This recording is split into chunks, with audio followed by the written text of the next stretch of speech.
Welcome to ABC Interactive English.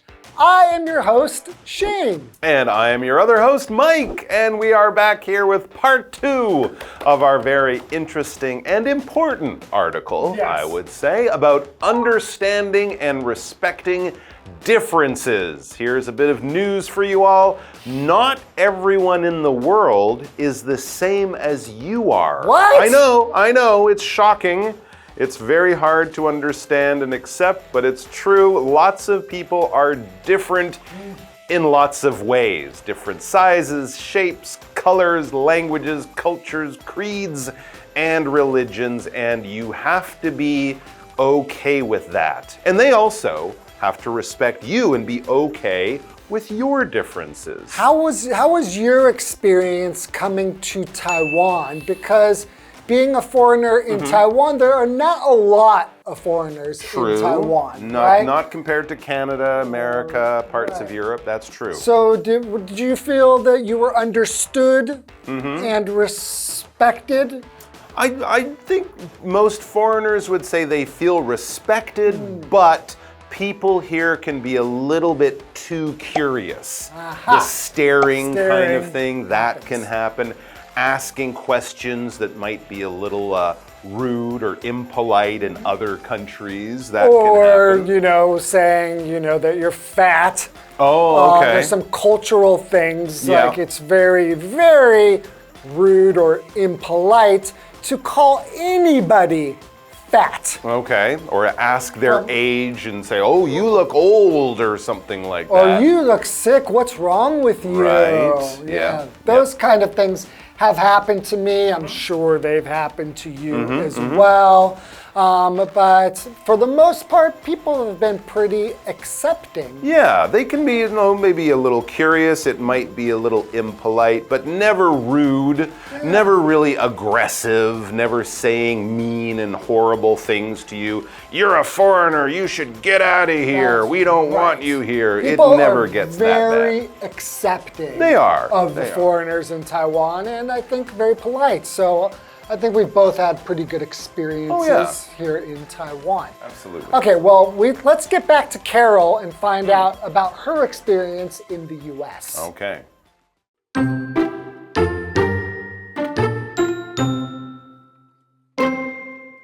One day, a classmate went up to Carol. She was nice and wanted to know more about Carol. Although Carol spoke in broken English, the classmate was patient and paid attention.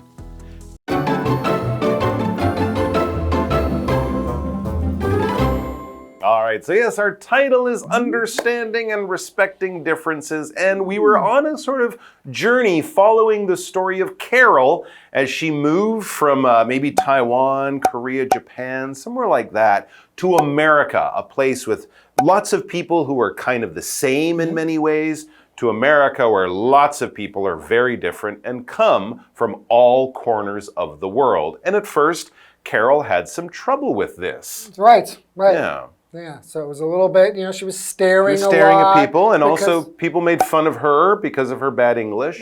Right. So there wasn't a lot of understanding going on at first. Okay, well, so she, of course, has to go to school. She does. So one day, a classmate went up to Carol. Oh, So to go up to somebody just means that you go in front of them and maybe you're going to talk to them. That's right. Or have some kind of communication with them. Exactly, yeah. She was nice and wanted to know more about Carol. Oh, that's good. Great. Sounds like a very friendly classmate or something. Yes. Wonderful. And a classmate is just someone else in your class. If you're a student and you're going to school, you would have a teacher who would probably stand at the front of the class and teach, and all of the other students there, as long as you are in the same class with them, you can call them a classmate. Now, there might be, of course, many other students who go to the same school as you. They might be older, younger. They wouldn't be your classmates, though. They might be your schoolmates, but not your classmate. The classmates would be the ones the same age, studying the same subjects, probably in the same room at that time. So most people would have 20, 30, 40 classmates for whichever one we are talking about. So this is a student that Carol would know. She would recognize her from class, but they might not have been friends before, but that could be changing. It says, although Carol spoke in broken English, the classmate was patient and paid attention. Wow, this sounds like a very kind and wonderful person who is trying to make friends with the new girl, with Carol. And even though Carol's English wasn't particularly good, I guess we could say it was sort of basic level English. Right, and then when you have basic level language skills, we will say that your language is broken, which just means that you can't speak the language or write the language very well exactly. yet. Yeah. So broken in this case doesn't mean that it's broken like you can break a stick in half. It just means that it's not very smooth. It's kind of choppy. So she might know a lot of words, but not the grammar. She might not be able to make a sentence that is exactly right, but she can get her idea across. Yeah, so for example, you could say, Jerry speaks broken Chinese. Oh, okay. Like a lot of people do. As you're a language learner, that is just a stage you will have to go through. Then you'll get better, more skilled, more comfortable, and you will speak more fluent Chinese or fluent language, which is where it flows, which is where it's smoother, which is where it sounds more correct. But of course, if you meet someone from another country, don't be too surprised if they speak a broken language. They're just learning. So you need to be patient with those people. Here, patient as an adjective just means that you are calm when things get stressful, when things could get upsetting or could make you angry or frustrated or lose your temper. You're very calm, you're very cool, you're very collected. You keep your emotions under control in a time when they could sort of get out of control, but you don't let it bother you. You're very patient. Well done for you. Yeah, and I'm not sure what her age is, but if she's a little bit younger, you know, kids can be pretty mean. They can. And if you speak a broken language, like if you have broken English in America, people really make fun of you. They won't be patient. They will just find the mistakes and laugh and say, oh, that's not how you say that. And it would be pretty frustrating for that person and hurtful. Absolutely, because of course Carol, remember, is living there. It's different when you're on holiday. These differences are interesting, but you're going to go home in a few weeks. When you live there, sometimes these differences can make your life more stressful and much harder. So hopefully Carol will be making a good friend here. It sounds like it. We're going to take a break though, and we'll find out what happens with Carol living in a new country and culture. Okay.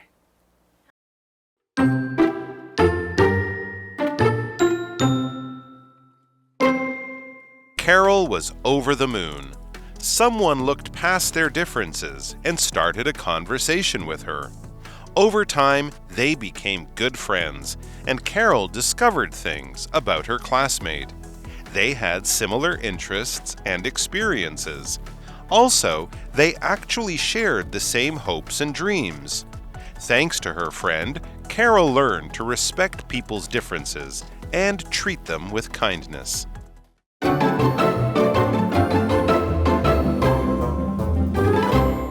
All right, we are back on Carol's journey as she moves to a new country, in this case, America. She's seeing things and meeting people who are very different from the people she knows and the experience she's had at home. And it was tough. She was getting teased. She was staring at people. They thought she was rude. They were being rude to her. They thought she's weird because her poor English and stuff. But finally, one day at school, a kind classmate came over and talked to Carol and was very patient, listened to Carol, even with her poor English skills. And I think they started to become friends. Yeah. It's the beginning of a good relationship. Absolutely. And in fact, Carol was over the moon. Wow, fantastic. Yeah. When you say over the moon, what do you mean? You're really, really happy. Happy. We don't mean Carol became an astronaut and went to the moon. No, we just mean Carol was very, very happy, full of joy. If something really good happens to you, you get 100 on your difficult exam, you get hired for that job, you win a prize in a contest, and you're super excited. Make a new friend. You'd say, I'm over the moon because something great happened to me. Right. So she was very happy to have this new friend. That's great. You feel very high. I guess it's about your feelings and emotions make you high. Like you're so high, you go over the moon. There you go. Okay, someone, her classmate, this kind of girl, looked past their differences and started a conversation with her. Okay, so to look past something just means that you don't focus on You ignore it. You don't let it bother you. So someone ignored her differences. They didn't care that she had broken English. Right. They accepted her the way she was and patient and understanding. There you go. This girl is from a faraway place, but she looks cool. It might be hard to have an easy conversation, but I want to make the effort. And Carol really appreciated that, and they clicked. They did become good friends. Over time, they became good friends, probably discovered they have a lot of the same interests, like the same movies or music or play the same sports, whatever it is. They became good friends, and Carol discovered things about her classmate.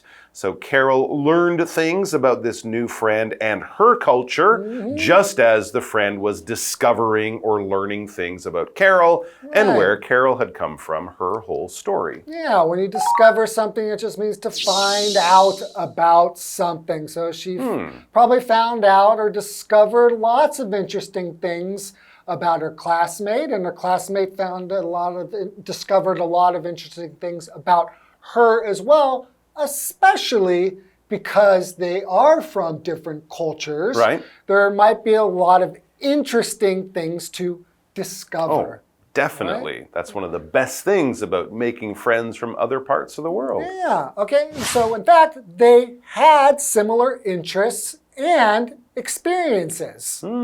Also, they actually shared the same hopes and dreams. Wow, so they have a lot in common, even though they're from totally different parts of the world. That's right. So we're all people. We're all the same inside, right? Generally, we all want to be happy and do well in life and, be loved and have our health and all that stuff. Many of our hopes and dreams are quite similar. When we talk about your interests, we talk about things you're interested in, your hobbies, your pastimes, the things you like to do. When we talk about your hopes, though, in this case, we're using hope as a noun here, not I hope I pass my test tomorrow, but I have many hopes for the future. It's kind of like dreams or wishes. You have a lot of things in the future that you would really like to have come true. Yes. Often if we talk about where would you like to study or travel in the future, what job would you like to have? Would you like to have a family and lots of kids? Or,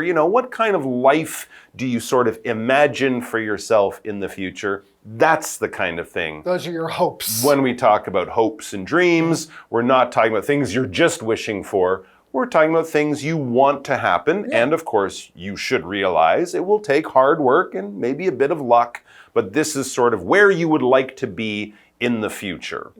Back to the article. It says, thanks to her friend, Carol learned to respect people's differences and treat them with kindness. Because, of course, this new friend did the same to Carol when they met. Right. So she was treated with kindness and her classmate respected her differences. Yep. And that made her realize, hey, I should do the same. Exactly. And she also learned that even if they might speak different languages or have trouble communicating, different color skin, different part of the world, different religion, whatever, most of those differences are not very big. Right. They're just on the surface. They're just on the surface. Yeah, and when you dig a little bit deeper, you find out there is a jewel there, and that people are basically all the same. Yep. Right? Yep. Basically good too. We're all pink on the inside. That's true. We all bleed red. That's right. Okay, well, that's all the time we have for Carol and her journey to the U.S. I'm glad that she learned this very valuable lesson. Thanks for joining us, guys. See you next time. Bye-bye.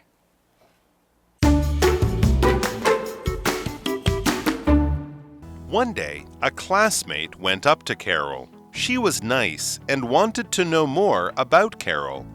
Although Carol spoke in broken English, the classmate was patient and paid attention. Carol was over the moon. Someone looked past their differences and started a conversation with her. Over time, they became good friends, and Carol discovered things about her classmate. They had similar interests and experiences. Also, they actually shared the same hopes and dreams. Thanks to her friend, Carol learned to respect people's differences and treat them with kindness.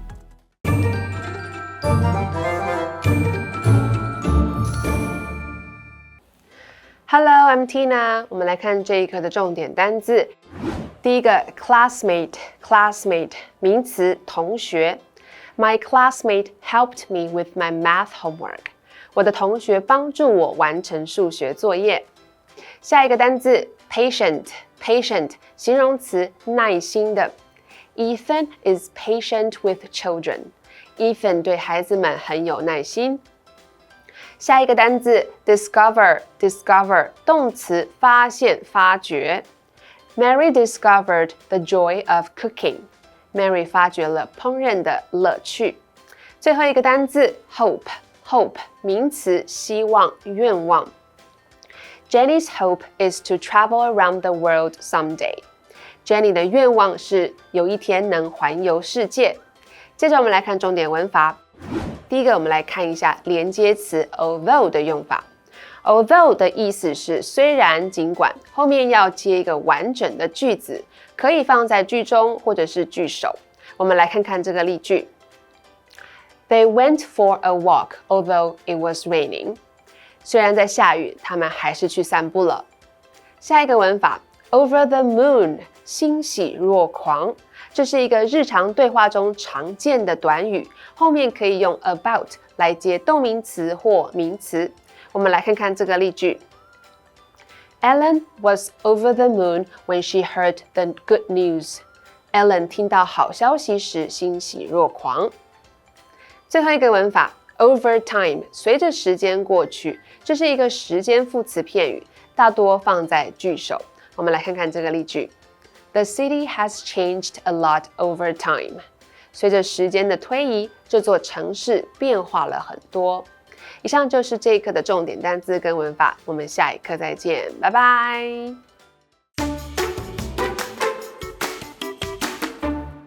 Are you good with your hands and interested in handicrafts? What are handicrafts, you might ask? Handicrafts are skilled activities in which something is made with the hands rather than being made with a machine.